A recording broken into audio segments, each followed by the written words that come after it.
ঠাকুর বলেছে ও কালিমা তোমার আকাশ, ও মা তোমার বাতাস। আমি বলেছি ও ঠাকুর তোর বাপের আকাশ, কালিমার বাপের আকাশ।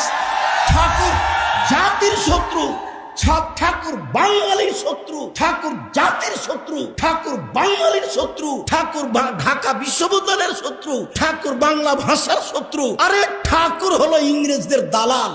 যেদিন আমি মুসলিম ইংরেজদের নির্যাতনে জেলে আছি, সেই দিন ঠাকুর লন্ডনে থাকে। এর নাম ঠাকুর। ঠাকুর সবচেয়ে বড় বদ মানুষ এই বাংলার ইতিহাসে, ভারতের পাতায় সবচেয়ে বদ মানুষ এই ঠাকুর। যতবার বলেছে ও মা তোমার আকাশ, ও মা তোমার বাতাস, ততবার ঠাকুর বলেছে ও কালিমা তোমার আকাশ, ও কালিমা তোমার বাতাস। আমি আব্দুর রাজ্জাক বিন ইউসুফ, আমার ছেলে মেয়ে এই গান পড়তে পারে না, অসম্ভব। আপনার মতো পুরুষের সন্তান পড়তে পারে, আপনাকে আমি শিক্ষিত মনে করি না।